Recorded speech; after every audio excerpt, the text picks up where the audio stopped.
Es un honor de verdad estar acá, me gusta mucho. En un momento que es difícil para la humanidad, para todo el mundo. En Chile estamos en un pic de la pandemia muy, muy fuerte. Ujú. Ustedes lo han logrado inteligente y sensiblemente manejar mucho mejor que nosotros.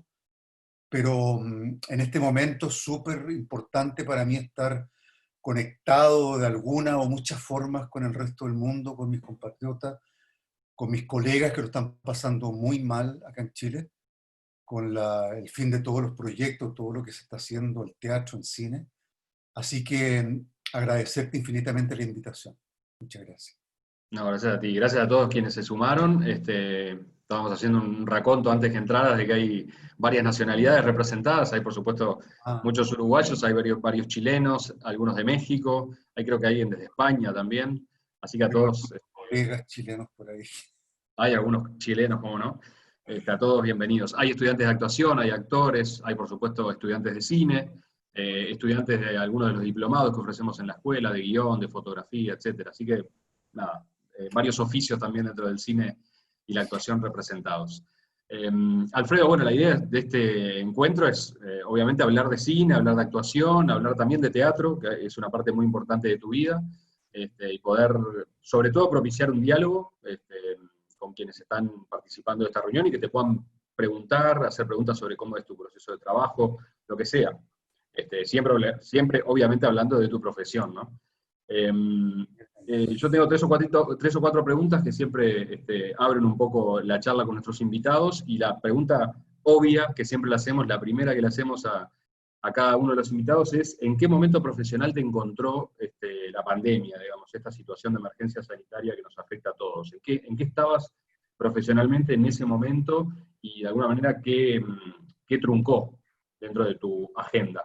Estaba haciendo una obra que se llama Excesos, de un autor chileno que falleció hace unos años, un escritor, no de teatro, Mauricio Baqués, un tremendo escritor, se los recomiendo a todos. Mauricio Baqués con doble U, W. Eh, y tuvimos que suspender abruptamente nuestras funciones. Yo tengo un pequeño teatro en Santiago de Chile para 100 personas, estábamos en esas funciones y tuvimos que suspender porque se decretó, bueno, cuarentena y eso. Para la casa, y también estaba a punto de empezar una filmación en abril en Bolivia, cosa que me tenía profundamente contento. No sé si está por ahí el director, pero nada, todo se detuvo. No sé si Ujú. está Vinco por ahí, Vinco Tomisic, puede que sí, no sé. Pero se detuvo todo y... Acá, querido, ¿Estás ahí? escuchándote. Estoy acá.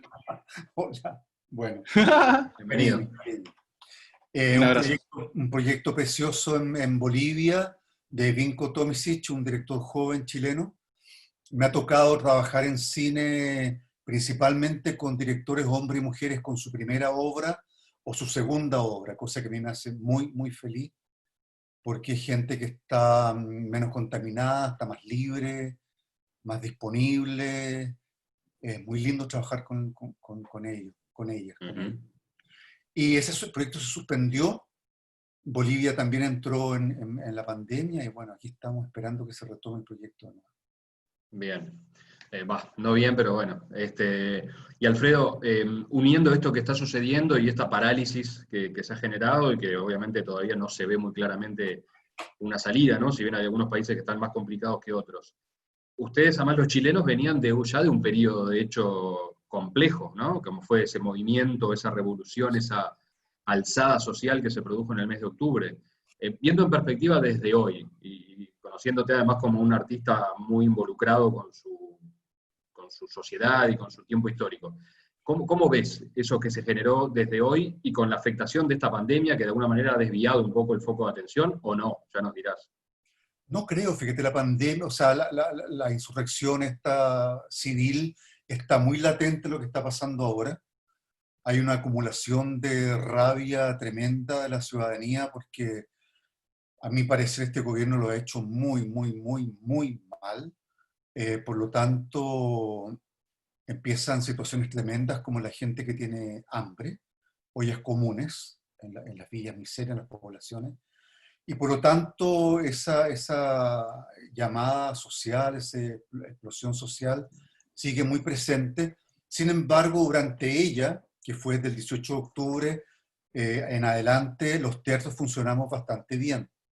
En una locura de hacer funciones de teatro a las 12 del día, a las 4 de la tarde, a las 6 cada uno a su casa, y sin embargo los teatros estaban llenos de gente, porque la gente entendió que hay una solidaridad importante de parte de quienes hacíamos teatro hacia ellos, hacia el movimiento social, y de ellos responder hacia nosotros también, yendo a los teatros. Entonces, fue difícil, pero no fue tan grave. Nos estábamos manteniendo bien, con buen público, y esto de ahora es tremendo, o sea, ya no hay ninguna posibilidad.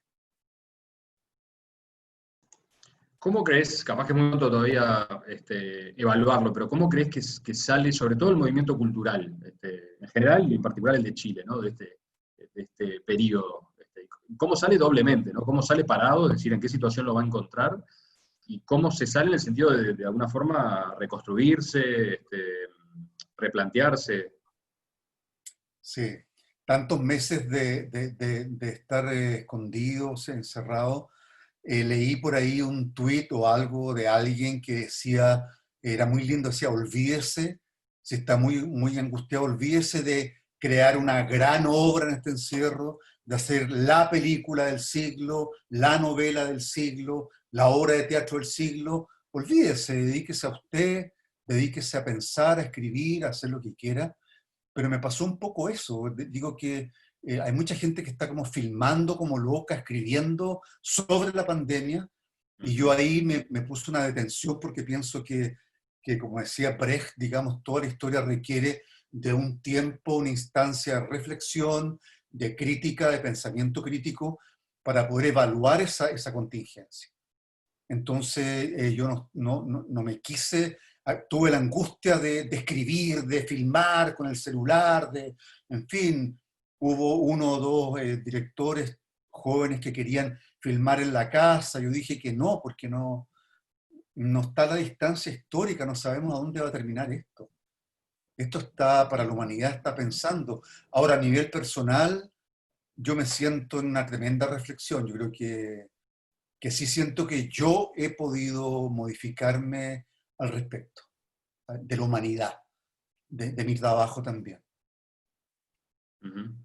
¿Cómo saldremos? No sé. ¿Cómo saldremos? Todavía es algo difícil de prever, ¿no? Probablemente.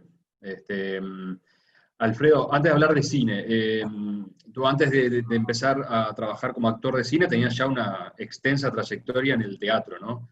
Me gustaría que nos hablaras un poco de Teatro La Memoria, de ese espacio que creaste en 1989, si no entiendo mal, y que hoy que ha tenido como sus momentos también de dificultades, pero que se mantiene y que es de hecho un centro de investigación en artes escénicas, que es una referencia, ¿no? Allá en Chile. Me gustaría que nos contaras un poco qué motivó su fundación en un contexto además muy particular, ¿no? Sobre los últimos años de la dictadura. Un poco que nos ubicaras un poco en el contexto en el cual se creó y cómo se ha desarrollado hasta hoy, qué lugar crees que ocupa dentro de la cultura chilena. Yo durante muchos años trabajé con muchos directores, directoras y compañías,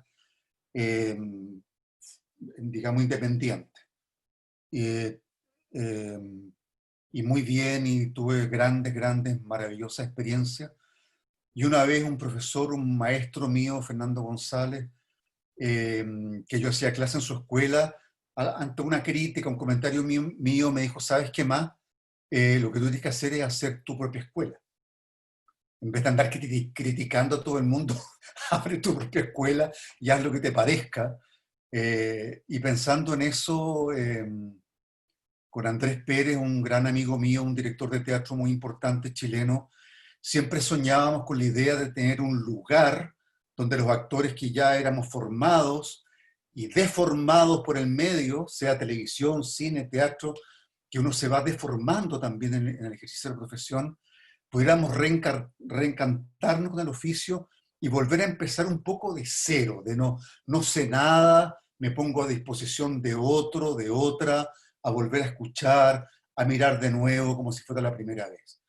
En esa instancia, yo sentí que con los directores que yo trabajaba, de pronto había un espacio en la dramaturgia chilena, en las puestas en escena, en los lenguajes, que yo me sentía que no estaban en una completud, en un goce, en un placer, que para mí, en un deseo personal, que para mí es una palabra fundamental en mi trabajo. El deseo es mi motivación máxima. No estaba sucediendo, y yo hice un experimento de trabajar con un texto de una periodista y escritora chilena, Claudia Donoso, y una fotógrafa chilena muy, muy maravillosa, Paz Errázuriz, que trabajaron durante muchos años investigando unos prostíbulos y lo que era la prostitución de los travestis durante la dictadura. Cómo esta gente fueron duramente castigados, algunos desaparecidos, nunca más se supo de ellos, y que no cuentan en ninguna cifra de ninguna comisión, de ninguna especie de derechos humanos, simplemente no existieron más. Ellas investigaron durante muchos años este texto, este ambiente, y hicieron un libro que se llama La manzana de Adán. No sé cómo se llamará afuera, pero este huesito en Chile se llama manzana de Adán, acá en Chile, no sé, y que es lo que devela y por lo cual descubren los travestis cuando están en su rol de femenino. Entonces ellos se ponen acá una banda negra, un elástico o algo de raso, lindo, con un camafeo, con algo, una joya, algo de mentira, no sé, para simular esto. Y el libro se llama La manzana de Adán. Y ahí yo investigué con 5 actores y actrices que éramos todos bastante jóvenes, en el año 89, casi fin de la dictadura, sobre este texto, y lo pusimos en escena.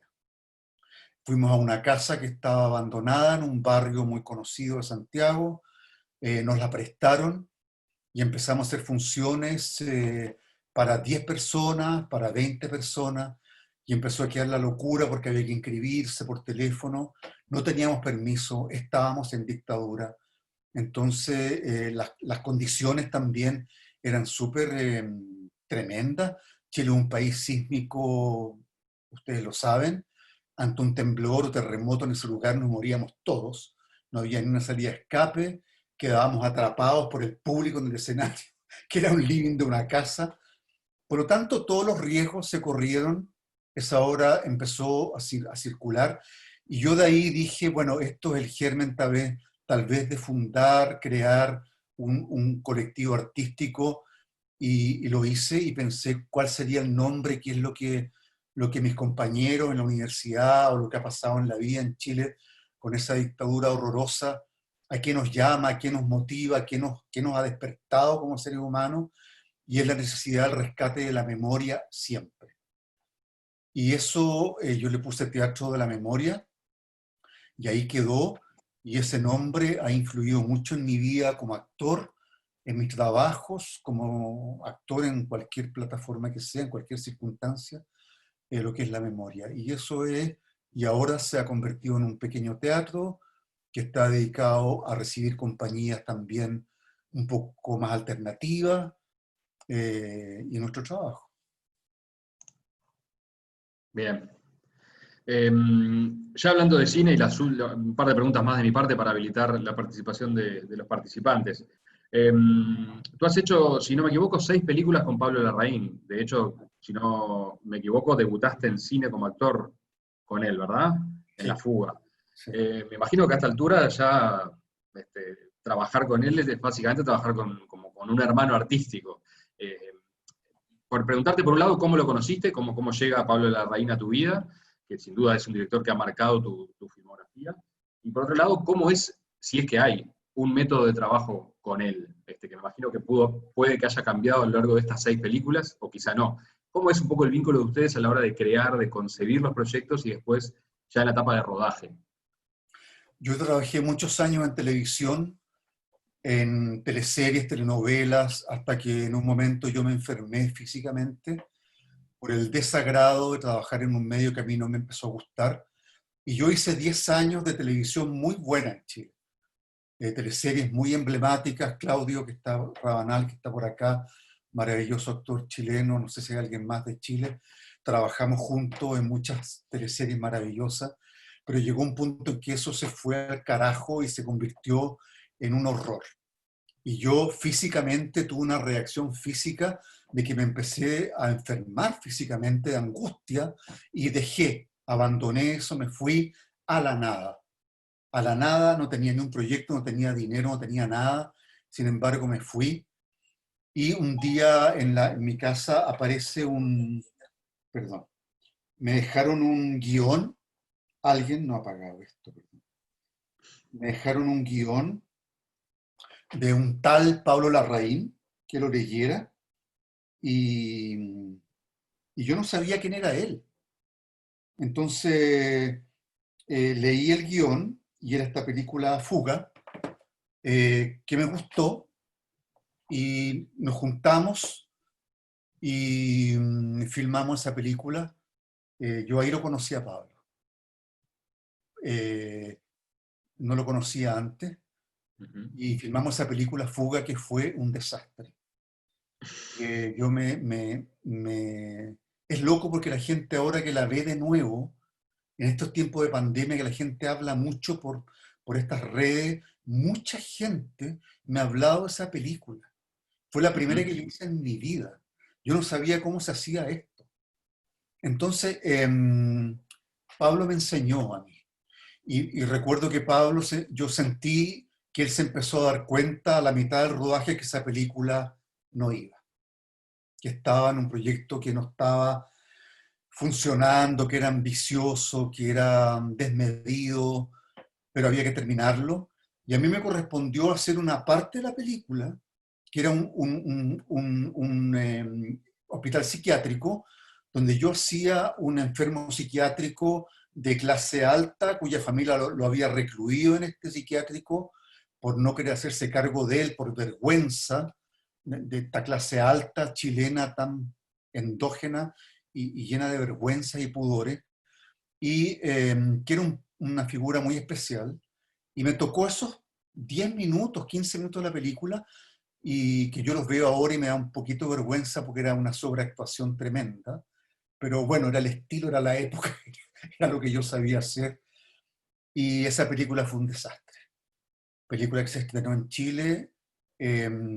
A Pablo lo hicieron pedazo, pero yo nunca he visto encarnizarse a la crítica de tal manera con un joven director de tal manera que fue muy doloroso. Muy doloroso. Yo siendo mucho más viejo que Pablo, Pablo me llamaba llorando a gritos, yo tenía que parar el auto, hablar con él mucho tiempo para que pueda restablecerse, recuperarse, pero sin embargo conocí a una persona muy fuerte también, y a los 6 meses o 7 meses me mandó una fotografía y me dijo: Alfredo, tengo una foto que es un asesino en serie americano, de un libro de fotografías norteamericano, de un tipo sentado en un sofá que mira por una ventana y está desnudo casi prácticamente en ropa interior. Quiero hacer una película, ¿me acompañas? Y yo le dije: te acompaño mañana, cuando quiera. Y partimos escribiendo ese texto, Tony Manero. Y ahí yo descubrí a Pablo en toda su magnitud, en el goce, en el placer máximo de un director, haciendo aquello que le producía profundo placer. Por eso digo que la palabra deseo, placer, goce, para mí es súper importante. He leído mucho últimamente algo sobre una especie, un poquito, para abrir un poco la discusión también, sobre el tema de la actuación, desde el punto de vista un poquito moral, me parece a mí, de la verdad, la mentira, lo bueno, lo malo, lo alegre, lo triste, lo sufriente, lo alegre. Yo creo que ese pensamiento dual a mí me duele, me complica muchísimo. Yo creo que evidentemente la actuación es un tema, es una profesión, oficio que implica un gran sufrimiento, una gran travesía hacia un imaginario de otro, a convocar a espíritus, a imágenes, a personajes, a personas, a escritura, a lugares, a infancias, que a veces son muy dolorosas. Yo no tengo miedo de eso. Esa es mi profesión. Ahora, yo la hago con alegría, ¿entiendes? Entonces no entro en el juego de decir, actuar es la felicidad, hay que ser alegre al actuar. filmar es un acto de mucha vitalidad, alegría. Obvio que lo es.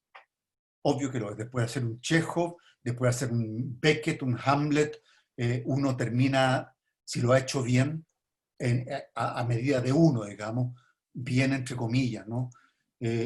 A satisfacción de uno se ha cumplido su deseo, yo salgo al escenario dichoso. Pero dichoso después de una travesía, de una gran travesía, dolorosa posiblemente, pero esa es mi profesión, así la entiendo. Y Pablo, bueno, Pablo me enseñó desde, por favor, no parpadees tanto, por favor, no abras tanto la boca, por favor, mantén los ojos cerrados, todo, no muevas las manos, piensa que estás en una pantalla de, no sé, 8x10, no sé cuánto, que cada pestañeo, cada apertura de ojo es enorme, y yo no entendía nada, y decía, pero ¿cómo lo hago? ¿Qué hago? ¿Cómo hay que quedar quieto? ¿Cómo no me voy a poder mover? Pero entendí finalmente que es una paradoja, que el movimiento es más bien interno, que la cámara es un ojo muy perverso, muy tremendo que está ahí encima de uno, y en Tony Manero yo tuve que estar durante 4 semanas con una cámara francamente a una distancia, te digo, de 1,5 metros por todos lados, y yo fui advertido de eso, que iba a ser difícil y fue difícil, pero entendí también, y Pablo ha ido evolucionando en su forma de filmar, mucho, mucho incluso en las películas que yo hice con él, pero yo encontré en él tanto talento, tanto humanidad, buen trato con las personas, admiración por sus actores y actrices, mucha colaboración con los equipos, que yo dije, yo a este tipo yo me entrego. Y yo siento que mi función como actor es esa, escuchar y obedecer, en una obediencia inteligente, una obediencia sensible, una obediencia que tiene que ver con dar placer al otro. Para mí el intento es provocar que ese director, directora, sienta un profundo placer de ver plasmado en mi imagen, en mi cuerpo, lo que él o ella imaginó en algún momento y más allá de eso. ¿Ah? Siempre es ir un más allá. Entonces Pablo es un gran director. Yo, bueno, tengo ese teatro, una escuela, un centro de investigación, y Pablo entró a estudiar ahí. Estuvo 2 años haciendo unos seminarios, prácticas teatrales sobre dirección, y yo me quedé impresionado porque sus ejercicios eran notables. Igual que los de muchos otros, pero Pablo, viniendo del mundo que no es del teatro, no habiendo estudiado teatro, él presentaba unas cosas que nos dejaban profundamente conmovidos. Porque digo esto porque en algún momento, y a otros directores también, de Pablo dijeron que las películas, algunas cosas las hacía yo, que eran ideas mías. Y obvio, esto siempre es colaboración. Esto, si tiene algo de maravilloso, igual que el teatro, es que es un colectivo que está trabajando, entonces todo es bienvenido, pero yo en Pablo reconozco absolutamente un talento que es de él, con el cual él nació, y no hay nada que hacerle al respecto. Bien, seguramente vamos a tener chance de hablar puntualmente sobre alguno de los trabajos con Pablo. Última pregunta de mi parte, y ya quiero ir habilitando a quienes quieran hacer preguntas a Alfredo, usando la herramienta levantar la mano que tienen ahí en Zoom, en las reacciones creo que está, en la lista de participantes. Ahí van a encontrar una opción que es levantar la mano, así que quienes ya quieran intervenir pueden ir haciéndolo. Otra pregunta que me interesa mucho que nos cuentes, Alfredo, es un proyecto reciente que creo que está en postproducción y que todavía no se ha estrenado, que es Tengo miedo torero, que me interesa particularmente porque es una adaptación de la primera novela de Pedro Lemebel, nada menos, ¿no? ¿Qué nos puedes contar un poquito de ese proyecto que está ahí esperando ser estrenado, me imagino, este año, ojalá? Sí. Para la gente que no lo conoce, Lemebel es un actor disidente, homosexual, que fue quien abrió un poco la disidencia sexual gay en Chile hace 35 años atrás, con unas performances, las yeguas del Apocalipsis se llamaban, un dueto de Pedro se me olvidó el nombre, Pancho Casas, Francisco Casas, que hacían unas performances increíbles en dictadura, y esta es la única novela de Pedro Lemebel. Pedro Lemebel es un cronista principalmente, pero esta es la única novela que él escribió. Y esta novela, brevemente, la historia de un travesti, más bien un transgénero, diría yo, la loca del frente. En Chile hubo un grupo paralelo paramilitar disidente, que era el Frente Patriótico Manuel Rodríguez, que luchó contra la dictadura, que atentó contra Pinochet y lamentablemente fracasó en ese intento. Y esta loca del frente, haciendo alusión a la casa del frente, o el sitio del frente, o el cuerpo del frente, o el sexo del frente. La loca del frente participaba en un chico la enamora, un chico guapo la enamora, para ocultar en su casa, muy miserable, muy pobre, porque ella borda manteles, ocultar armas para el atentado a Pinochet.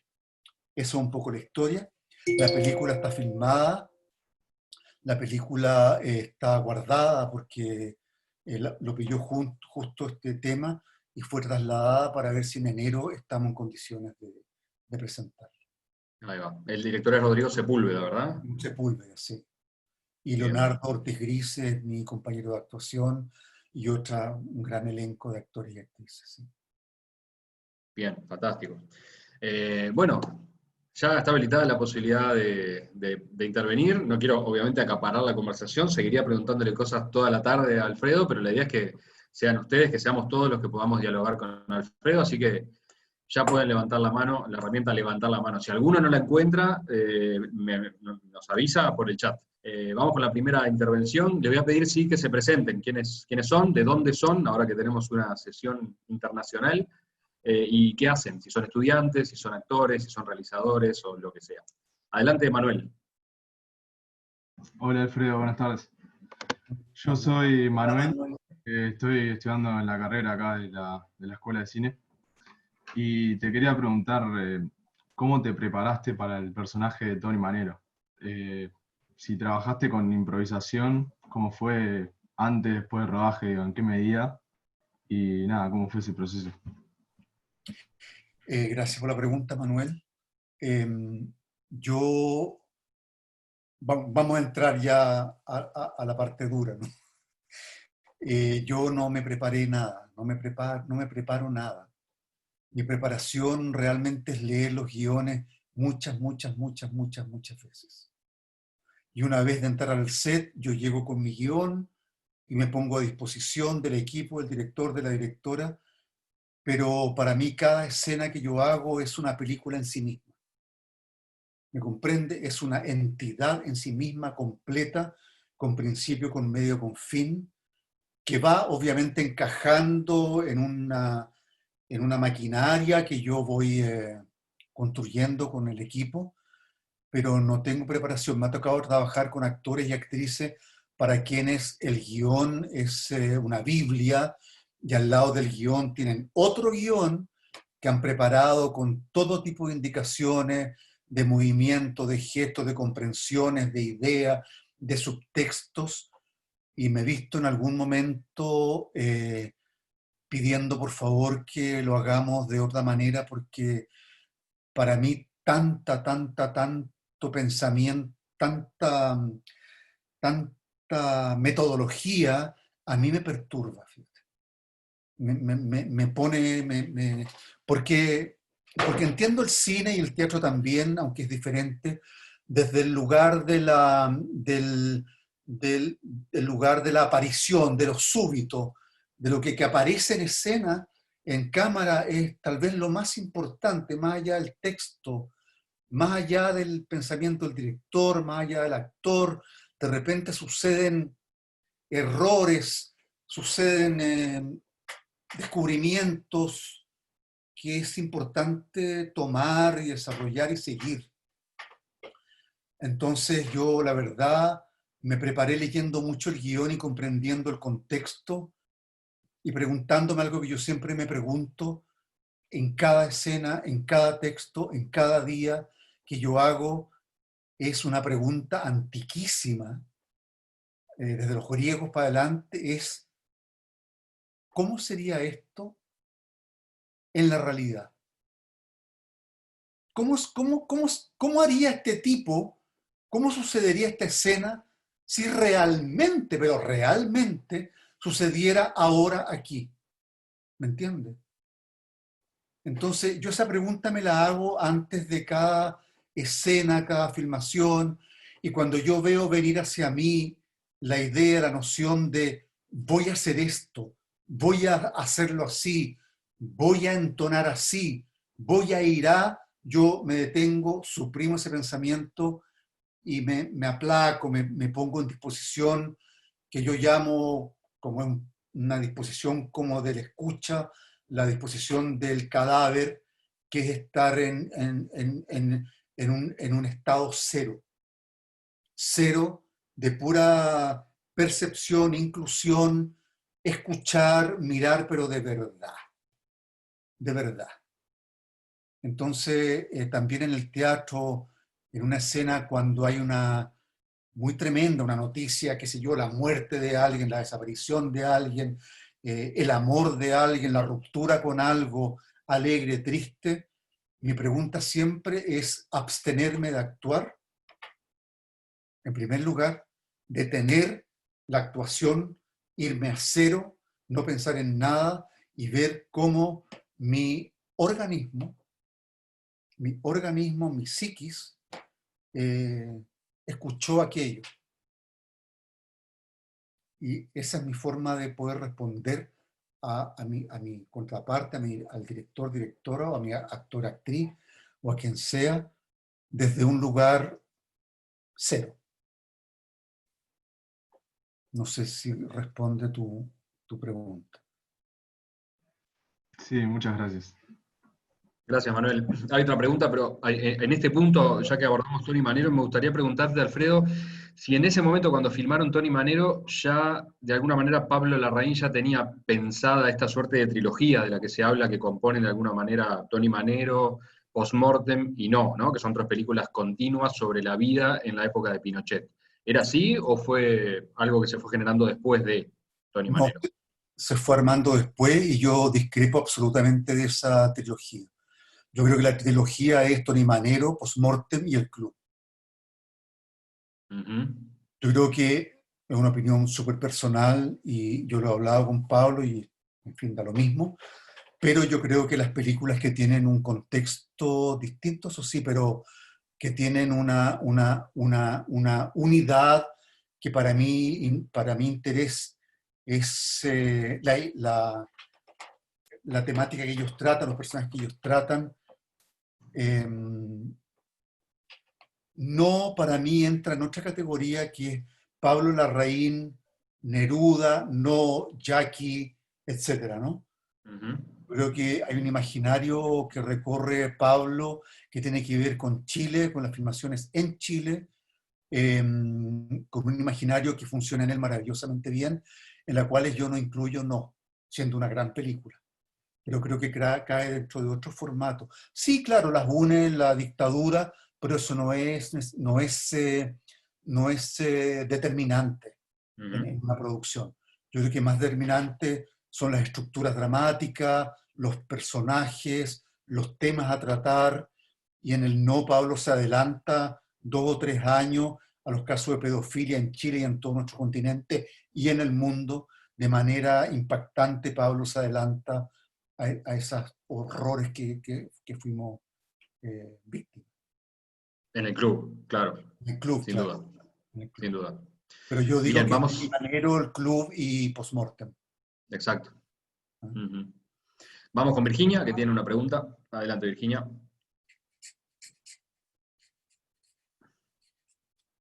Hola, buenas tardes. ¿Me escuchan bien?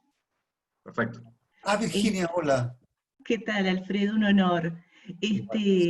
Soy estudiante de diplomado de guión. Antes que nada, te quería dar una breve introducción de que yo le decía a Enrique que gracias a ponerme a estudiar ahora en la escuela de cine estoy aprendiendo a ver cine de verdad y no tanto comercial. Y me pasó que no sabía que Pablo Larraín era el Pablo Larraín de Jackie. Claro. Y entre ayer y hoy, Alfredo, me miré esa trilogía, Tony Manero, El Club y después Postmortem. Ese fue, hoy le decía a Enrique, ya ahora sí, es uno de mis directores favoritos, lo voy a seguir de por vida. Y había visto Jackie, cuando la dieron, cuando la estrenaron en cine comercial, yo vi Jackie, me gustó, pero nunca hubiera pensado que es el mismo director, ¿no? Pero además la simbiosis que hay contigo me mató, esas películas me mataron, y yo te quería preguntar, además como estudiante de guión, justamente, la idea de Tony Manero, porque la ficha técnica tú estás como co-guionista, por eso te quería preguntar, porque Tony Manero me voló la cabeza y quería saber de dónde había surgido la idea. Algo dijiste de un asesino serial. Muchas gracias, Virginia. A ver, la idea es esa, una fotografía, y después la dictadura, y después el personaje de Tony de la película Fiebre Sábado por la Noche, ¿no? Claro, yo ingresé ahí como guionista, pero eso no es verdad. Lo que yo hice fue participar en unas 5 o 6 reuniones con Mateo Iribarren, que es guionista real, y Pablo, y me di cuenta que no era lo mío, que yo no tenía nada que hacer ahí, y que locamente mi escritura pasaba por mi organismo, por la interpretación que yo podía hacer como actor, y en lo que yo sí podía contribuir como hombre de teatro era una especie de dramaturgia. Vulgarmente decir esto aquí, esto allá, esto no acá, esto sí acá, y tú sabes que eso es un poco una edición, y finalmente las películas viven ese proceso antes, durante y después y también lo viven en la cabeza del espectador, una nueva suerte de edición, ¿cierto? Que es la reinterpretación de lo que se está viendo. Yo estoy de acuerdo contigo, yo creo que yo lo he hablado con Pablo, que Pablo es otra persona, es otro director en aquellas películas internacionales que él ha hecho, que son muy buenas también, que a mí me gustan mucho, pero yo ahí me cuesta reconocer lo nuestro. Digo lo nuestro, Uruguay, Paraguay, Argentina, nuestro continente, nuestra área. ¿Ah? Yo creo que hay un imaginario nuestro que es tan poderoso, tan potente, que no tiene igual, y que es nuestra gran riqueza, nuestra lamentable precariedad, que ojalá termine algún momento de ser tan precaria en cuanto a fondos y recursos, pero nuestra precariedad también es un alimento especulativo, imaginativo, creativo, que es maravilloso. Entonces yo sí reconozco a Pablo en Jackie, pero no reconozco a Pablo en Jackie. Y él me ha contado las dificultades que tiene también al filmar con esos actores tan maravillosos y tan importantes. Es que, claro, están rodeados de 5 productores, que este lado sí, que el otro no, que esta frase sí, que esta frase no, que este color sí, que este no, que esto no lo digo, que esto no lo hago. En fin, hay un trato completamente diferente. En cambio, uno es carne de guerrilla en estos países y uno va a la pelea con su director a full. 5 de la mañana, lluvia, 0 refugio, 0 nada, y vamos filmando y filmando y filmando, como sea. Entonces yo reconozco a Pablo, el Pablo que a mí más me gusta, y toda mi admiración para él, es en estas películas que hace acá en Chile, definitivamente. Muchas gracias. Y Gracias. algo cortito antes de seguir. En Tony Manero, cuando tú llegas tarde al comienzo de la película, a ver, justo venías de la prueba en el canal de televisión, y estás corriendo, me salta el corazón, porque yo viví la dictadura, al igual que tú, y me salta el corazón porque lo primero que me salió, que estaba sola mirándola, fue no corras. Claro. No corras, me salió de adentro, cómo me llegó. Bueno, muchas gracias, Alfredo. No, quiero contestarte eso, Sí. que con Enrique quiero hilarlo un poquitito en el sentido de que el club Tony Manero y Postmortem son tres películas de dictadura cuyo tema para mí, y sigue siendo el tema de Pablo Larraín, aunque no el único, es la impunidad. Para mí, el hilo conductor de Tony Manero, de Postmortem y el Club, es la impunidad que todos nuestros países conocemos tan bien. Pinochet murió en una cama, sin ningún juicio, con la impunidad absoluta. Y yo pensé, Tony Manero, este tipo llega y mata por un piso de mierda para poder bailar, por un deseo miserable, por un actor o una idea de un cine que tiene que ver con su vida, con su nada. Y sin embargo yo dije, claro, si hay un dictador y tiene todos sus secuaces, gente deplorable que mataba con día claro en plena calle, yo pensaba, un tipo que ideológicamente no tiene pertenencia alguna, no tiene estructura de lenguaje, no tiene estructura ideológica. ¿Por qué no va a matar a una anciana para comprar un piso? ¿Me entiendes? ¿Por qué no va a correr? ¿Qué le van a hacer? Él es impune, es un cuerpo impune, él no va a recibir castigo alguno. Es lo que transmitió, eso lo transmitió. Entonces yo haciendo el paralelo de pensar por qué un tipo podría en dictadura hacer esto que él está haciendo, es porque se mataba de tal manera que una muerta más, un muerto más, pobre, en un sucucho mugriento en cualquier parte, ¿a quién le iba a importar? ¿Quién lo mató? ¿Quién la mató? ¿Qué importa? Si se matan cientos en un segundo.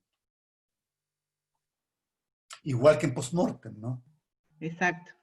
Y un dato que me encantaría compartir con ustedes, que tú me preguntas la evolución de Pablo, la metodología de Pablo, algo que a mí me encanta de Pablo, es que él filma la misma escena en muchos lugares diferentes.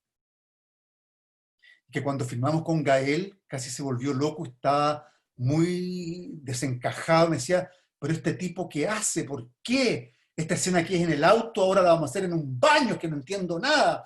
Yo decía, entrégate, entrégate y hazlo porque es maravilloso y hagámosla igual en el baño, en el auto, en el supermercado, en el restaurante, hagamos la misma escena 1000 veces y después en la edición Pablo hace maravillas con eso. Y los finales de Pablo Larraín, por lo menos que me ha tocado a mí, son todos hechos en el set. Hay un final que está escrito y se filma ese final, pero él siempre dice no me gusta, no me convence. El Club, cuyo final a mí me parece que es digno de una maravilla, eso fue hecho ahí, en ese momento. Igual que el de Postmortem, igual que el de Tony Manero. Esa trivia para compartir. Muchas gracias. Gracias, Alfredo. Gracias. Ahora en San Sebastián, un chico guionista, Virginia, me empezó a preguntar por Algunas Bestias, una película muy interesante que se hizo en 10 días en Chile, con Jorge Riquelme, un tremendo director muy joven. Me preguntaba por el guión, y que el guión, y que la historia, y le dije, mira, toda metodología tiene un punto donde debe terminar. Para el actor, para el director, para el camarógrafo, para todo el mundo debe poner un punto final esa metodología y simplemente punto muerto, cadáver y escuchar y somatizar. Somatizar. Muy bien, gracias Alfredo. Hay un micrófono capaz prendido por ahí. ¿Tenemos más preguntas? Adelante Inés. Hola, soy Inés, soy estudiante de actuación de Chile y quería preguntarte, Alfredo, ¿cómo definirías esta última década del cine chileno? ¿Qué características o particularidades han aparecido este último tiempo en nuestro cine? Yo voy a saltarme esta idea común que hay ahora de alabar per se y por per sí la juventud. Yo creo que ser joven no significa nada más especial que ser joven y que no tiene relación ni con el talento, ni con la vitalidad, ni con la creatividad, no con mucho, tal vez un poco más osadía, pero sí me parece que el cine chileno, lo que pasa es que en Chile costaba mucho hacer cine antes. Hacer una película en tiempo de la era no digital, que yo no tuve la oportunidad de hacerlo, era horroroso porque costaban millones y millones de pesos las latas de cinta, no se podía improvisar nada. Entonces los directores estaban obligados a ser súper rigurosos que filmaban. Pero a partir de la digital, que democratiza el cine, y cualquiera puede agarrar una cámara y filmar lo que quiera, como quiera, y todas las metodologías de edición que hay ahora en estos computadores, es genial, pero yo no tengo en Chile y en todo el mundo más que alabanzas a los nuevos tiempos. Yo creo que no tengo una cátedra sobre qué es lo que ha cambiado el cine, pero sí me parece que han ingresado, porque tú, muchas mujeres cineastas, muchas, y notables, con grandes obras, cosa que antes no había en el cine chileno. Estaba la Tati Gaviola, perdón si se me va alguien, creo que no había otra, y de pronto en estos 10 años últimos han aparecido cantidad de mujeres dirigiendo. Y eso es un aporte siempre notable en la diversidad y la mirada. No porque sean mujeres o hombres, o gay o no gay, o travesti o no travesti, simplemente porque es una mirada otra. ¿Ok? Gracias por la pregunta. Gracias, Inés. Adelante, Víctor. Ok, hola Alfredo, soy Víctor, estudiante de primer año de realización de la ECO, soy de Venezuela. Y quería preguntarte, como dijiste que has trabajado con muchos directores debutantes en el cine, en sus primeras películas, que si has notado, si en estas películas, en estos trabajos, has notado que estos directores que están haciendo su primera película tengan algunos errores comunes en la dirección de actores.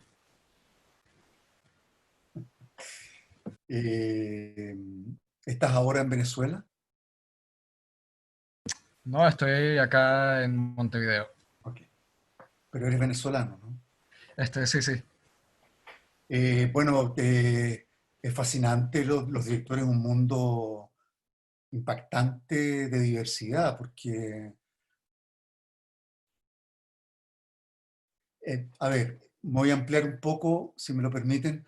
Durante los primeros tiempos de mi carrera como actor joven, yo tendía a volverme muy loco con los personajes. Me convertía con tanta pasión en ellos y con tanta devoción en ellos, que yo me perdía entre la realidad y la ficción mucho. Hasta que ya adulto comprendí que era mi trabajo también. Mi trabajo era encarnar a un otro, ¿no es cierto?, que no era yo. Pero eso en el cine es mucho más crudo, mucho más potente, por el tema de la verdad no moral, la entrega absoluta, emocional, visceral, pasional, de inteligencia, de imaginario, de emociones. Entonces, yo aprendí que esta relación dual de que yo soy un actor con mi nombre, mi biografía, a la cual me llaman para yo encarnar un otro que se llama Juan, Pedro, lo que sea, yo no puedo enloquecer en aquella travesía. Lo que yo finalmente logro hacer, digamos, es crear una especie de tercer cuerpo, una tercera persona, entre yo, entre mi ser, entre aquel personaje de ficción, aunque este sea tomado de la realidad, de lo testimonial. Yo tengo la necesidad de crear un tercero. Un tercero que es el que yo puedo mirar, observar, caminar, comer, follar, reír, llorar, lo que sea. Yo tengo esa posibilidad. Entonces yo ahora ya viejo tengo la posibilidad de realmente volverme loco. Tengo la libertad absoluta de no tener miedo a ese momento de locura total. Y yo, la verdad es que yo lo que hago como metodología, Manuel, también metodología entre comillas, es algo que yo llamo metabolizar los roles. Yo no los memorizo, yo no los estudio tanto, yo siento que lo que yo hago es metabolizarlos, es pasarlos a mi sangre. eso significa metabolizar, ¿no es cierto? Cuando uno toma un remedio, cuando uno algo consume, alimento o una emoción, uno la metaboliza, la pasa a su torrente sanguíneo y de ahí sale algo. Y es lo que yo intento hacer. Entonces los directores cuando piden algo, yo soy un actor tremendamente obediente, salvo que me estén pasando a llevar bruscamente, violentamente, yo ahí paro inmediatamente y no tengo reacción. Pero sí me parece, por ejemplo, con tu compatriota Lorenzo Vigas, desde allá, Lorenzo, gran, tremendo director, yo con él filmaba una misma toma, yo creo que unas 30 veces, por lo menos. O sea, 30 platos de sopa, 30 veces el texto, 30 veces lo mismo. Yo llegué en momentos que tuve algún desborde emocional también, porque decía yo no puedo más. No puedo repetir 30 veces esta cosa, no puedo comerme 30 platos de sopa, no puedo 30 veces subirme al auto y bajarme. Entonces me decía, es que cansado lo haces mejor. Que es un viejo truco los directores de teatro y todo el mundo buscando métodos. ¿Ah? Cómo cagarse al actor, cómo joderlo, cansarlo. Yo le decía, pero huevón, dime lo que quieres y yo intentaré hacerlo. Y si lo hago mal, lo repetimos, pero no tienes por qué cansarme. Si yo cansado no funciono, mejor, peor. Pero nada, metodología. Yo creo que el tema metodología está, ¿cómo se llama? Históricamente está en otro lugar. Yo siento que aquí está Vinco, habrá otro director por ahí, como que no funciona el tema del método, ¿no? Porque todos los grandes teóricos del cine, del teatro, ¿qué buscamos todos? Buscamos esa empatía, esa sinceridad, esa emoción, sentirse que uno es ese que está ahí, esa que está ahí, uno como actor sentir que uno no es uno, que es otro, pero tiene que ver con la sinceridad de la entrega, con la verdad, con la empatía, con la emoción. ¿Quién no quiere eso? ¿Cuál es la metodología para eso? ¿Cansar a un hueón? ¿Pegarle a un hueón? ¿Putear a un hueón? ¿Insultar? No es necesario, yo creo. Yo creo más bien en que la empatía y el amor, el afecto y saber dónde uno está. A mí, las direcciones de un director son órdenes. Cuando vienen de un imaginario productivo, exquisito, rico, ¿me entiendes? Una dirección que es tómate la sopa y llora y párate y anda, yo digo, yo lo metabolizo, lo hago mío, lo hago. Y si el tipo o la directora está feliz y yo veo en su cara resplandor y felicidad, yo digo, yo cumplí, yo llené ese imaginario, yo fui capaz de ser objeto de deseo de otro y cumplí ese deseo, llené ese deseo y yo soy feliz, ese es mi trabajo. Bueno, gracias. También una cosa que me llama un poco la atención ahora que mencionas todo esto, tú empezaste en el teatro, ¿no? En el teatro es esta cosa de que las escenas se actúan es un modo de operar distinto al cine. Las escenas cuando vas a presentar la obra son en orden cronológico, o sea, van presentando al contrario de la metodología que a veces se suele manejar en el cine, que es que estamos en cierta localización y vamos a filmar todas las escenas de esta localización y luego vamos a otro lugar y vamos a filmar todas las escenas de ese lugar. Y me llamó la atención si ese detalle no te genera como una disonancia, por ejemplo, que estemos en este lugar y vamos a filmar una escena del inicio de la historia y luego vamos a filmar una escena del final de la historia. ¿Eso te genera cierto choque o normal? No, para mí todo es impulso. O sea, filmar la última escena de la película, el día 2 de filmación, que me ha sucedido, es espantoso. Mas, sin embargo, me paso la noche anterior releyendo ese guión completo para saber cuál fue mi trayectoria, ¿ah? mi viaje, y ver qué es lo que sucede, pero con la pregunta siempre de cómo sería esto en la vida real, en la realidad. Entonces no me produce, o sea, me produce inquietud, angustia, llanto, temor, terror.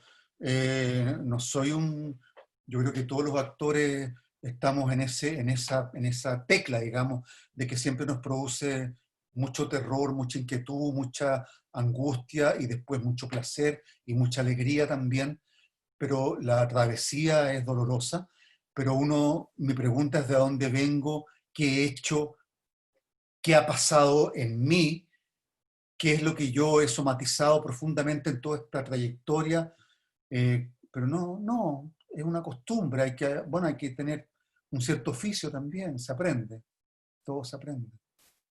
Bueno, ahora sí, muchas gracias. Gracias a ti. Gracias, Víctor. Le toca ahora el turno a José Luis. Adelante. A ver, ¿se me escucha? Sí, gracias.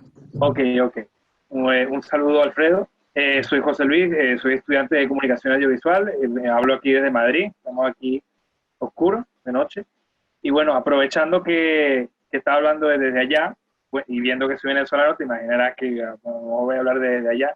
Es mi película favorita hasta ahora de las que he visto, en las que has trabajado. Y nada, simplemente quería saber si podías contar alguna anécdota curiosa al rodaje de esa película. Tengo entendido que fueron 2 meses de rodaje. 3. 3, o sea, una cosa loca. Con una parada entre medio. Además, perdón, Víctor, pero filmamos esa película cuando en Caracas, Venezuela, estaba empezando esta crisis tremenda y yo filmaba en las calles. Una de las anécdotas es que yo filmaba en una esquina que se llama Capuchino, que es una esquina muy peligrosa, pero muy peligrosa. Mira la alegría que tiene. ¿Ah? Donde transita mucha gente. Sofía. Sofía, cuidado que tienes el micrófono abierto, Sofía, si lo puedes cerrar, te agradezco. Adelante, Alfredo.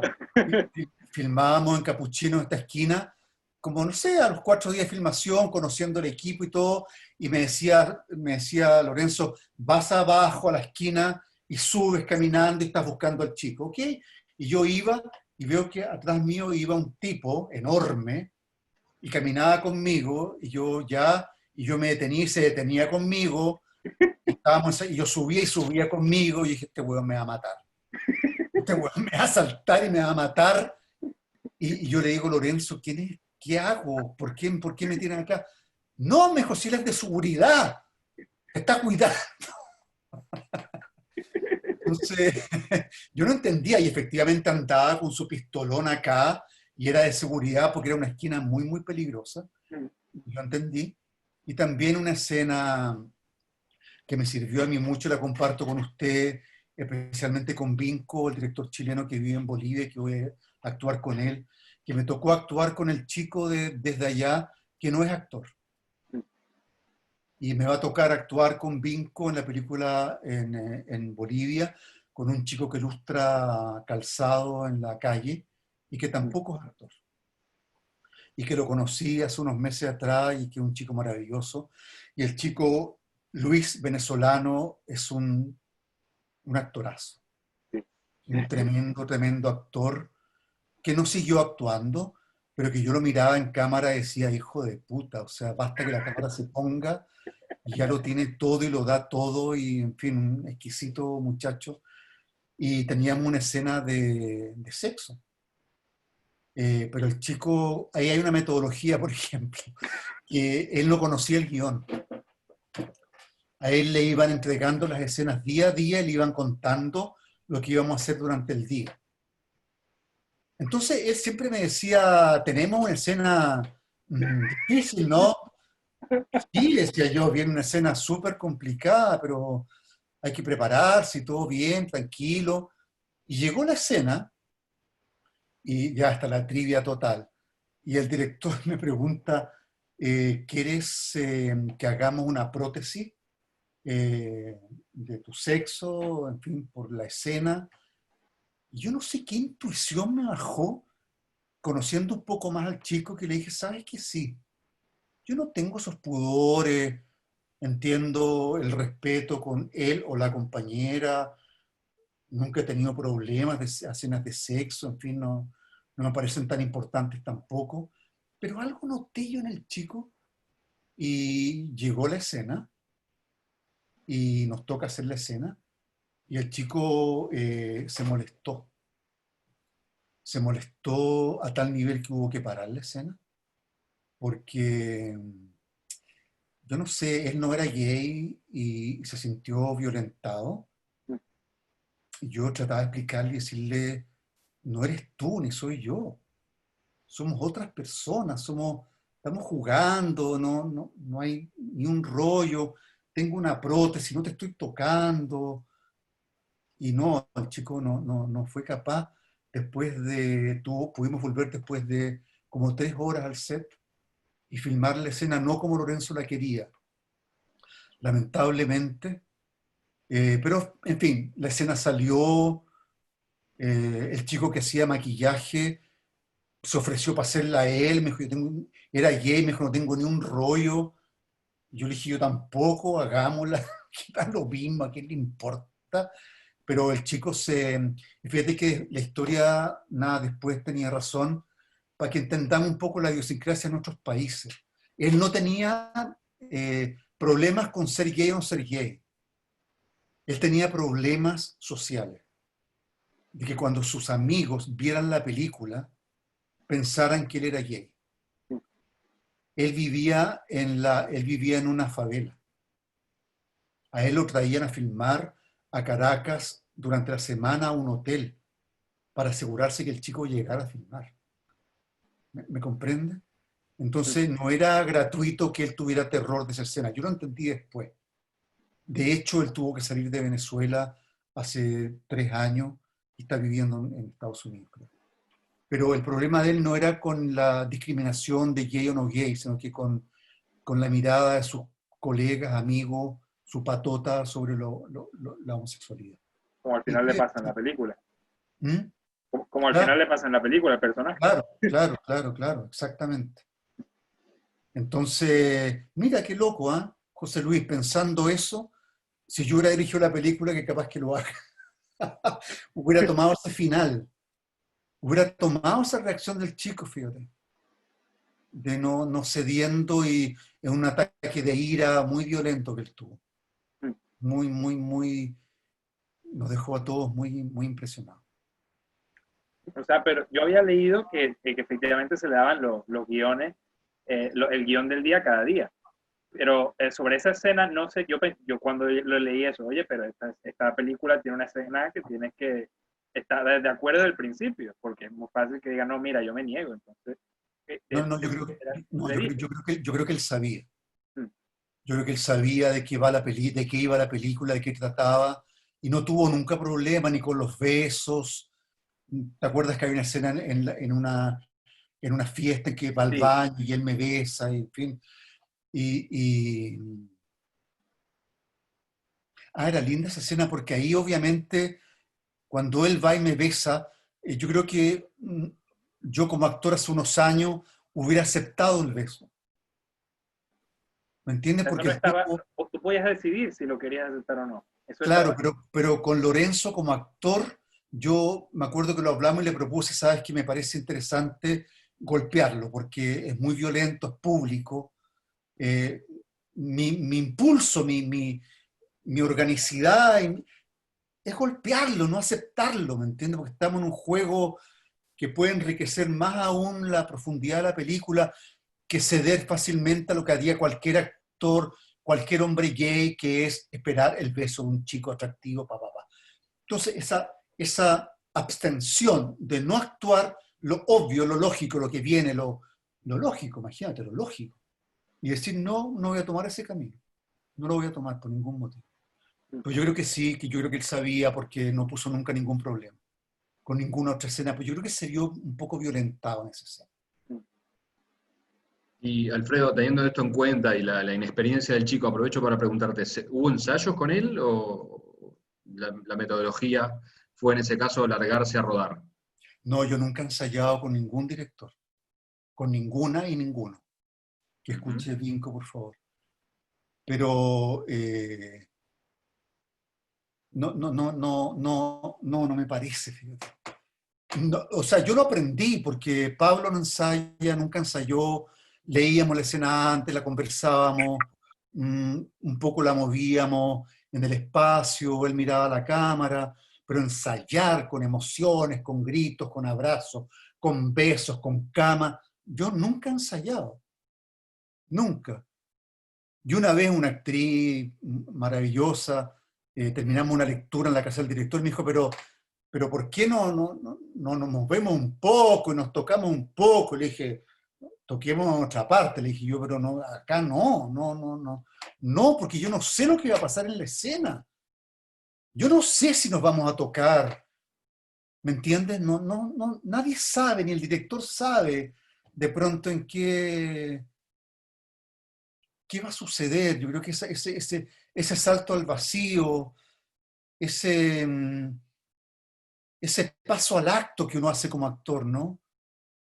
Que acción y uno da un paso orgánico, un paso físico, psíquico, a un lugar, a un espacio completamente nuevo, desconocido, apasionante, pero que no es premeditado. Entonces a mí me angustia mucho ensayar. Me da vergüenza, me da pudor, no me gusta, encuentro que mata todo. Gracias, Alfredo. Gracias, José Luis. Tenemos tiempo para unas preguntitas más, así que recuerden utilizar la herramienta levantar la mano para intervenir. Hay en este caso una repregunta de Manuel. Adelante, Manuel. Manuel. Hola, te quería preguntar, ¿qué grandes ideas sobre la actuación han cambiado con el tiempo? O sea, si hay alguna regla que la experiencia te haya enseñado a romper. Sí, yo me he dedicado a pensar todos los grandes maestros, ¿no? Stanislavski, Artaud, Brecht, todos los grandes cineastas, todos los, de alguna manera los he vuelto a mirar, a leer cuáles son sus ideas motor, sus ideas básicas. Qué sé yo, nuestro maestro Stanislavski ya en el Teatro de Arte de Moscú, todo era buscar la verdad. Y yo insisto siempre que hablo de verdad o algo, de que no estoy hablando del punto de vista moral. ¿Ah? Que nos queda todo súper claro. Verdad y bueno no tienen nada que ver. Una verdad puede ser muy mala también. Y una maldad ser muy verdadera. En fin, todo un juego al respecto. Pero en fin, desde todos los cineastas grandes, hombres, mujeres, jóvenes, viejos, grandes maestros del teatro, yo creo que el gran deseo es la encarnación. El gran deseo es ver cómo es posible que alguien se convierta en otro. Pero yo sí hago la distinción y la comprensión como director de teatro de que hay muchos tipos de actores también y actrices.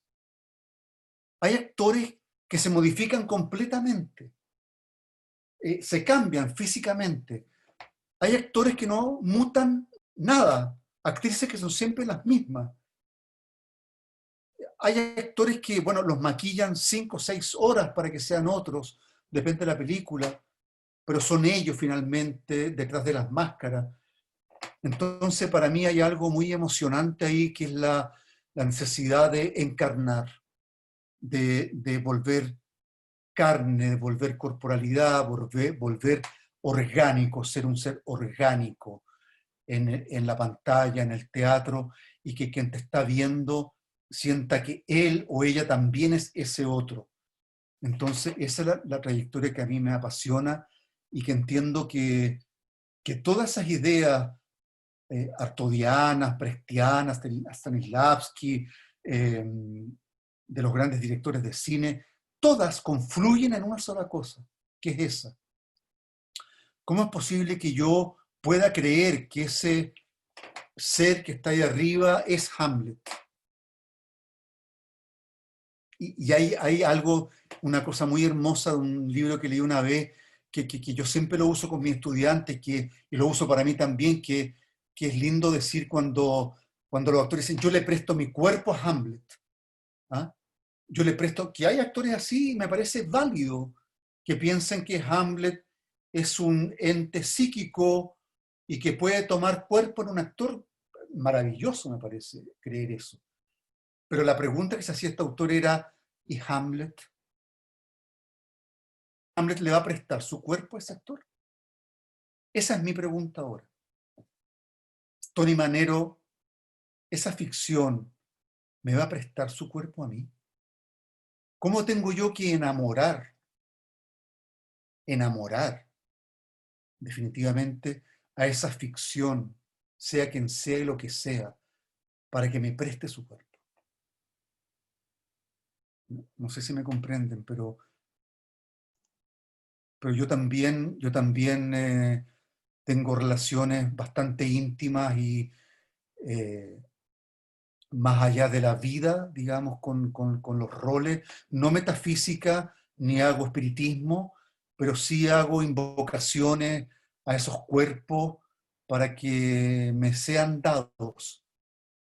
Y también a mi cuerpo, también la apertura orgánica para poder metabolizar ese texto, esas palabras, esas ideas, esas imágenes. ¿Me comprenden? Es la disposición. No existe la palabra no, todo es sí, todo es apertura, todo es gratitud, todo es aquí estoy.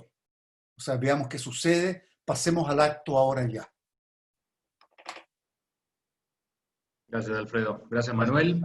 Hay minutos finales para alguna otra pregunta, si alguien tiene. Yo quisiera aprovechar, Alfredo, para preguntarte algo un poco más terrenal, si se quiere, pero que tiene que ver un poco con la dinámica de rodaje. Hay un actor uruguayo, Walter Reino, muy teatrero, ya fallecido, que hizo algunas películas, y recuerdo hasta el día de hoy, en una entrevista, que decía que se aburría soberanamente en los rodajes. Como actor de teatro, entendía que el rodaje de cine, para un actor como él, por lo menos, era súper aburrido. ¿Cómo te llevas vos con esa lógica de la espera, ¿no?, que se produce muchas veces en un rodaje? ¿Y cómo ocupas el tiempo en esa espera que tiene que ver a veces con incluso horas de preparación de una escena? A mí me gusta mucho. Hay una actriz chilena maravillosa, Claudio, y los chicos chilenos la deben conocer mucho, no lo voy a nombrar. Pero filmando Tengo Miedo Torero, una escena con ella, me dijo, a mí esto me aburre muchísimo. Le dije, pero es una escena, ¿por qué no saquémosle el jugo a esto? Hagamos algo. Es que me aburro, me dijo, me aburro, pero soberanamente. Claudio ya sabe quién es ella.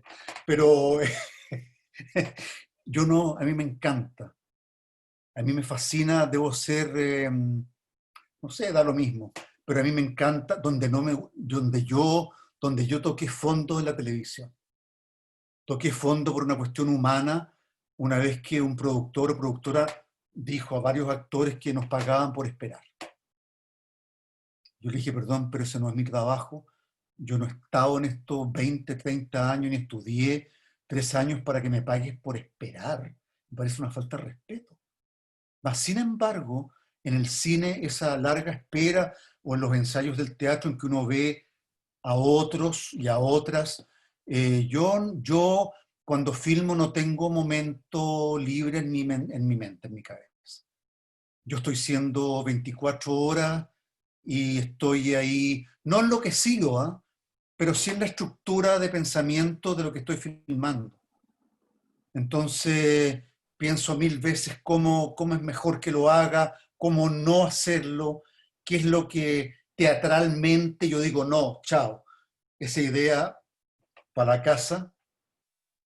Y nada, voy pensando nomás, porque para mí en teatro, en cine, actuar es igual a pensar. Yo cuando voy a ver una película y veo grandes actrices, grandes actores o en teatro, no los voy a ver a ellos o a ella, voy a ver cómo piensan. Me interesa a mí las actrices que más me gustan, los actores que más me gustan, son esos que tú no ves los hilos de su actuación, ¿me entiendes? Sino que los ves pensar lo que está pasando ahí. No lo que van a decir, no lo que van a hacer. Pensar, estar en ese momento, insisto, somatizando, siendo, estando en el acto. ¿Esa era la pregunta? Sí. Gracias, Alfredo. Vamos con las últimas preguntas. Maximiliano, en este caso. Adelante. Hola Alfredo, hola a todos. Yo Hola, soy actor chileno. Ahora normalmente me dedico a la producción de espectáculos como conciertos en Arica. Y bueno, sobre el tema de la emoción y la actuación en el teatro, en comparación con el cine, que preguntarte a ti qué técnica o si utilizas alguna técnica para llegar a la emoción, como para el alvemoting o la respiración. Y también preguntarte sobre en el momento del rodaje, cuando tienes que llorar, por ejemplo, 30 veces una misma escena, ¿esperas entre una y otra para que los ojos ya no estén hinchados? O, por ejemplo, cuando dijiste que te hacían que te cansabas, y si se te moja la polera completamente, la cambias nuevamente, o sea, pides cambiarte la polera cada vez, o llevas alguna, o sea, es como la idea de repetir algo que no se puede repetir tantas veces. ¿Cómo te enfrentas a eso? Como la emoción también va cambiando. Entonces, explícame un poquito eso, cómo te enfrentas tú a esa emoción repetitiva de algo que igual te puede chocar bastante, ¿no?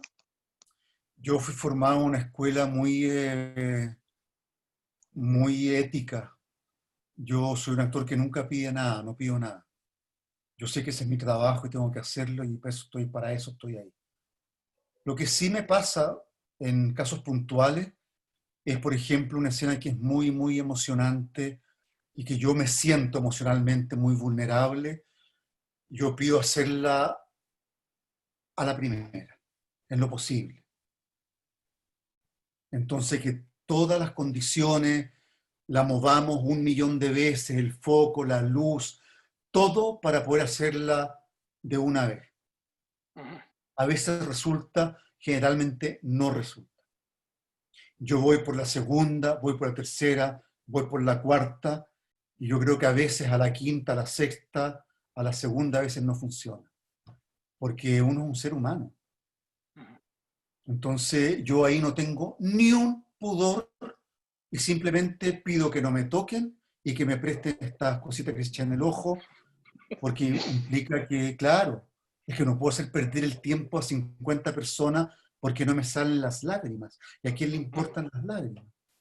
A mí me importan, pero sí me importa que yo la contención emocional que yo tengo en mi cuerpo, yo la pueda sostener y mantener.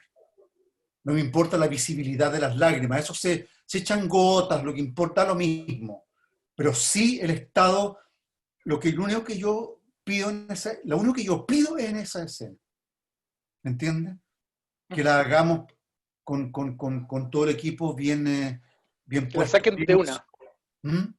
Que la saquen entre todos de una vez o estemos como lo más concentrados y atentos posible, claro, para sacarla en una o ya 3 veces.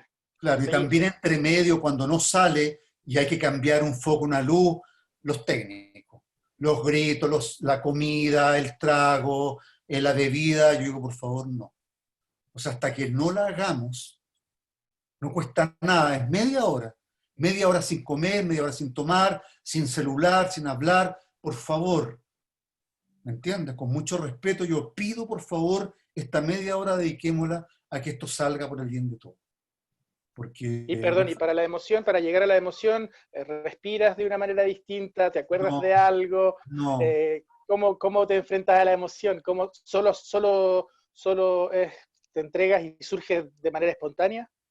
Como te decía, lo que yo he descubierto para mí, en mí, por mí, es que pensar cómo yo trabajo y pensar cómo yo cuando era joven me volvía loco con los personajes. Y no entendía, y salía a la calle, tartamudeaba como el personaje, y bajaba de peso como el personaje, y me empezaba a vestir como el personaje, y a hablar como el personaje. Y yo sentí que me volvía loco, y como ya maduro y viejo, empecé a pensar que yo tenía que crear una posibilidad de un tercer cuerpo, de un otro, para mediar entre yo y la ficción, y poder verme.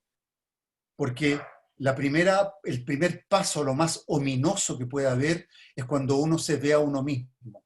y se encuentra uno mismo, y se ve y entiende quién es uno mismo, viéndose uno mismo, y comprende toda la magnitud de lo miserable que uno puede ser, de lo maravilloso que uno puede ser, de lo feo que uno puede ser, de lo hermoso que uno puede ser. ¿Ah? Entonces, perdón, espérate, para poder terminar.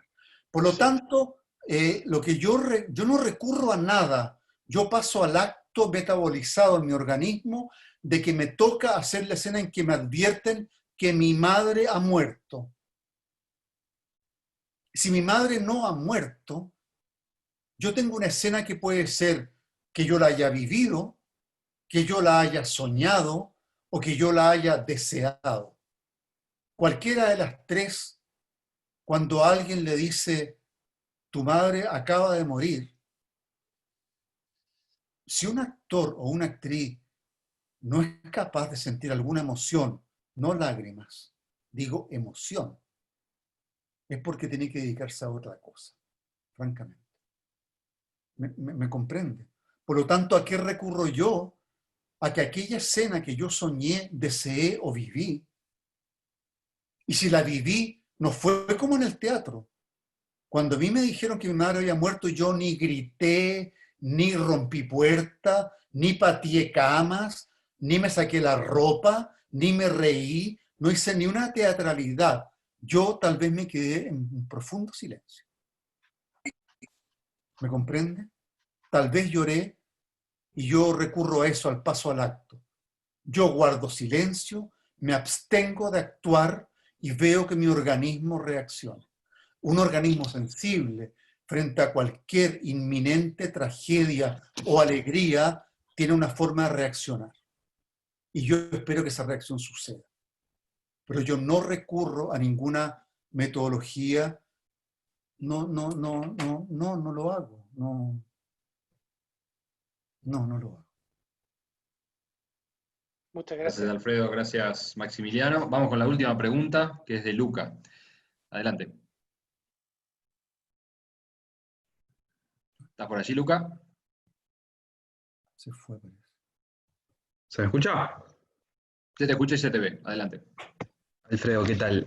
Mi pregunta va, soy estudiante de la ECU, de segundo año de realización, y todo esto que has mencionado de cómo no ensayar y trabajarlo desde el set, me generó como las ganas de hacerte la pregunta de ¿dónde estableces vos el límite, si es que lo estableces o sentís que lo hay, en la creación del personaje durante el rodaje, junto con el director, obviamente? ¿Hasta qué punto lo que te dice el director te puede avasallar o puedes sentirte abandonado por el director? ¿Dónde encontrás más o menos como ese equilibrio? Esa es mi pregunta. Muchas gracias. Qué difícil, Luca. Nunca me he sentido avasallado por un director y tampoco me he sentido abandonado, porque con la gente que he filmado está la pasión que tienen, el poco tiempo que hay, los medios son tan difíciles que todo el mundo está súper enfocado en lograrlo, en que suceda. Y cualquier directora con la mínima sensibilidad sabe que un actor que está ahí está trabajando, estamos todos en un estado de sensibilidad muy especial, por lo tanto, nunca me ha sucedido eso. Una vez solamente con un director que yo le hice una propuesta de un texto y me dijo, esta es mi película y no me gusta ese texto. Le dije, bueno. Y fui súper obediente, porque yo entiendo que son proyectos muy personales y a veces uno está entrometiéndose donde no corresponde. Pensé que era un aporte, pero no fue un aporte. Pero fue la única vez que yo me sentí un poco dolido de que me dejaran fuera. Y de una manera poco educada, muy brusca. ¿Ah? Pero no me ha pasado esa. Y digo, en cuanto a la emoción, que es un gran tema para nosotros, ¿ah? Que he visto que todas las preguntas, todas nuestras dudas, las mías hasta el día de hoy son siempre cómo lograrlo, cómo emocionarse, cómo que el espectador se emocione, que el director, que todo el equipo se emocione, en fin, y pienso en este momento, método, no, tal vez simplemente es instalarse en el espacio de lo infantil. ¿Ah? No digo de la niñez, digo de lo infantil como una condición que uno mantiene durante toda la vida, que no se pierde nunca. Porque ese espacio de lo infantil, de la niñez, es el espacio que uno perdió para siempre. Y que es irrecuperable. Y que para mí es una gran fuente de inspiración, de emoción, y donde yo tal vez mi metodología esté ahí, de recurrir a ese imaginario que es eso de lo infantil, que es depender de alguien, por ejemplo, de un director o directora, de que te acoja, te contenga, te maneje, te lleve, te adore, te odie, te ame, y también de lo omnipotente que tiene la infancia, ¿no? De que yo soy capaz de todo, todo es mío, el mundo es mío, todo es mío, yo me lo como todo, yo soy dueño de todo. Para mí, la infancia y la mantención de ese recuerdo perpetuo por lo perdido, por lo ausente, por lo irrecuperable, de esa felicidad, de esa angustia, de ese terror, es tal vez el lugar donde yo recurro, que está vivo en mí, que se llama memoria emotiva, se llama encarnación, se llama, en fin, no me puedo acordar cómo se llama el método del sueco, de Lars von Trier, que filmaban películas sin cortes, sin pausa, sin nada. ¿Alguien se recuerda? ¿El Dogma 95? Dogma, claro. Dogma es poner una cámara y que el actor le pase lo que tenga que pasarle. A mí me hubiera encantado preguntarle a ese actor, ¿dónde fuiste? ¿Dónde fuiste cuando, siendo los imbéciles, fue tal el nivel de emoción que uno como espectador queda completamente capturado? Y tú no sabes quién es, si es el actor, no es el actor. Ese juego maravilloso que se hizo en Dogma es un juego que es un juego peligroso que yo creo que hay que jugar. En mi caso, no como metodología, sino como algo que yo he descubierto también como algo personal, que esto, la infancia, lo infantil, como esa condición perpetua, porque es donde está la memoria, lo que hablaba al principio, Enrique. ¿Por qué el teatro de la memoria? Porque la memoria para mí como actor está asentada, toma lugar, se forjó, se materializó durante esa infancia. Todas las pérdidas, todas las ganancias, todas las alegrías, todos los amores, las pasiones, la sexualidad, los rechazos, todo estuvo en un momento ahí. Eso está perdido para siempre. Y volver a esos lugares, tal vez sea el paso al acto que uno hace cuando alguien te escena y te dice, te amo. O te dice, me voy. O te dice, tu madre murió. O te dice, somos millonarios o estamos en la ruina.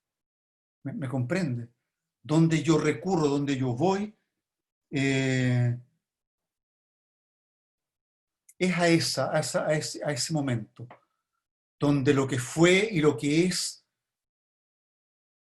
están demasiado unidos, estrechamente unidos. Entonces yo revivo aquello, simplemente. Simplemente no, pero es el trabajo. Gracias, Alfredo. Gracias a todos los que participaron por sus preguntas. Quizá antes de despedirnos, preguntarte si hay algo que no te hayamos preguntado, que nos quieras decir, que nos quieras contar. No, agradecer. Agradecer porque es hermoso encontrarse con la gente. Estamos en una situación muy complicada. Y me han sacado un poco de la rutina, del encierro, y eso. Ojalá que pronto nos podamos encontrar en Santiago o en Montevideo o donde sea. Sería un placer recibirte en la ECU cuando nos podamos encontrar. Cuando quieran, feliz. Gracias a todos.